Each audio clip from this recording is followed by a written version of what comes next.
ಆತ್ಮೀಯ ವಿದ್ಯಾರ್ಥಿಗಳಿಗೆ ಸ್ವಾಗತ. ನಾನು ಡಾಕ್ಟರ್ ಚಿದಾನಂದ್ ಕೆ ಬಡಗೇರ್, ಆನಂದ್ ಎಜುಕೇಷನ್ ಅಕಾಡೆಮಿಯಿಂದ ಮಾತಾಡ್ತಾ ಇದ್ದೀನಿ.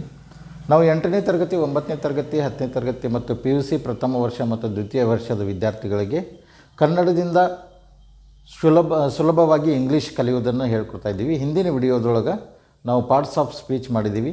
ಅದರಲ್ಲಿ ನೌನು, ಪ್ರನೌನದಲ್ಲಿ ಹೆಚ್ಚಿನ ಒಂದು ಏನು ತಿಳ್ಕೊಳ್ಬೇಕಾಗಿದೆ ಅದನ್ನು ನಾವು ಇವತ್ತು ಪ್ರನೌನು ಸರ್ವನಾಮ ಅಂತ ಕರಿತೀವಿ.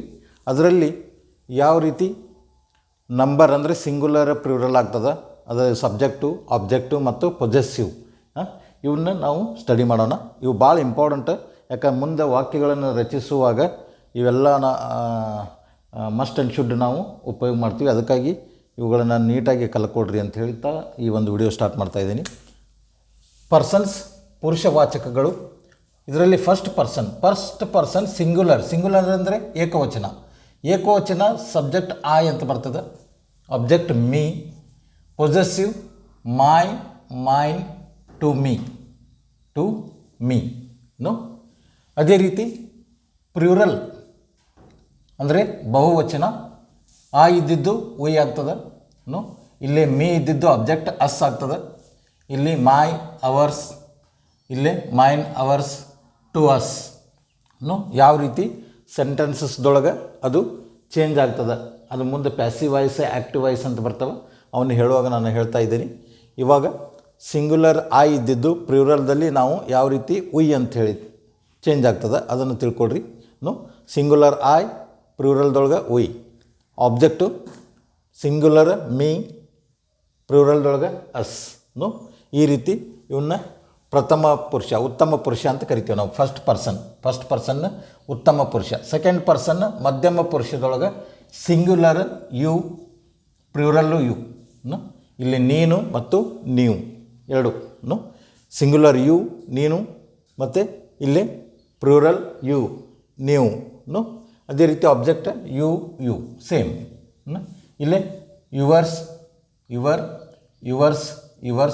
To you no. ಸೇಮ್ ಬಸ್ ಸಿಂಗ್ಯುಲರ್ ಮತ್ತು ಪ್ಲೂರಲ್.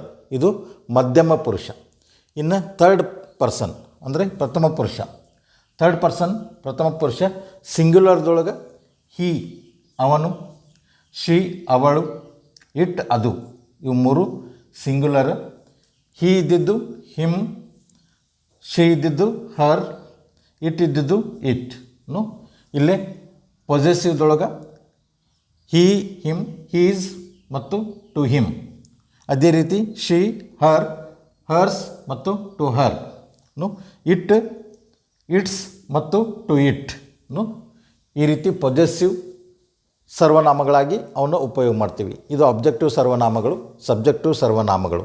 ಮತ್ತು ಪ್ಲೂರಲ್ದೊಳಗೆ ದೇ ನೋ, ದೇ ಅನ್ನುವಂಥ ಇದು ಮಾಡ್ತೀವಿ. ಇದು ಆಬ್ಜೆಕ್ಟಿವ್ ದ್ಯಮ್ ಆಗ್ತದೆ, ದೇ ದ್ಯಮ್ ನೋ. ಇಲ್ಲಿ ಪೊಸೆಸಿವ್ ಸರ್ವನಾಮ ದೇರ್, ದೇರ್ಸ್ ಮತ್ತು ಟು ದ್ಯಮ್ ನೋ.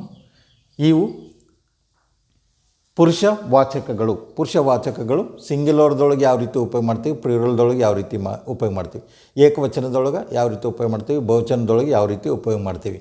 ಇದು ಉತ್ತಮ ಪುರುಷ, ಮಧ್ಯಮ ಪುರುಷ ಮತ್ತು ಪ್ರಥಮ ಪುರುಷ. ಫಸ್ಟ್ ಪರ್ಸನ್, ಸೆಕೆಂಡ್ ಪರ್ಸನ್ ಮತ್ತು ಥರ್ಡ್ ಪರ್ಸನ್ ಅಂತ ಕರಿತೀವಿ ನೋ. ಹೌದಾ. ಇಲ್ಲಿ ಪೊಸೆಸಿವ್ ಪ್ರೊನೌನ್ಗಳಲ್ಲಿನ ಮೈ, ಅವರ್ ಮತ್ತು ಯುವರ್, ಹೀಸ್, ಹರ್, ಇಟ್ಸ್ ಮತ್ತು ದೇರ್ಗಳನ್ನು ಪೊಸೆಸಿವ್ ಆಬ್ಜೆಕ್ಟಿವ್ಸ್ಗಳಾಗಿಯೂ ಕೆಲವೊಮ್ಮೆ ಉಪಯೋಗಿಸುತ್ತೇವೆ. ಇವುಗಳನ್ನು ಸೆಂಟೆನ್ಸಸ್ದೊಳಗೆ ನಾವು ಪೊಸೆಸಿವ್ ಆಬ್ಜೆಕ್ಟಿವ್ಗಳಾಗಿ ಉಪಯೋಗ ಮಾಡ್ತೀವಿ. ಇಲ್ಲಿ ಒಂದು ನೋಟ್ ಗಮನಿಸ್ರಿ. ಯಾವುದೇ ಪತ್ರವನ್ನು ಬರೆಯುವಾಗ ಕೊನೆಯಲ್ಲಿ ಬಳಸುವ ಪದ yours no. Your faithfully, yours ಬರೆದಿರ್ತೀವಲ್ಲಿ ನೋ. ಯುವರ್ಸ್ ಫೇತ್ಫುಲ್ಲಿ, ಯುವರ್ಸ್ ಲವಿಂಗ್ಲಿ ನೋ. ಇಲ್ಲಿ ಯುವರ್ ಅನ್ನುವಂಥ ಪದಕ್ಕೆ ನಾವು ಏನು ಮಾಡ್ತೀವಿ, ಕಾಮ ಹಾಕಿ ಎಸ್ ಅಂತ ಬರಿತೀವಿ. ಹೌದಾ. Yours no. ಯುವರ್ ಬರೆದು ಎಸ್, ಕಾಮ ಹಾಕಿ ಎಸ್ ಬರಿತೀವಿ. ಬಟ್ ಈ ರೀತಿ ಬರೆಯೋದು ತಪ್ಪು ನೋ. ಈ ರೀತಿ ಬರಿಬಾರ್ದು. ಇಲ್ಲಿ ಕೇವಲ ಯುವರ್ಸ್ ಅಂತ ಬರೆದ್ರೆ ಸಾಕು, ಕಾಮ ಹಾಕಬಾರ್ದ್ರಿ. ಇಲ್ಲಿ ಯುವರ್ಸ್ ಅಂತೇಳಿ ಬರೆದ್ರೆ ಸಾಕು.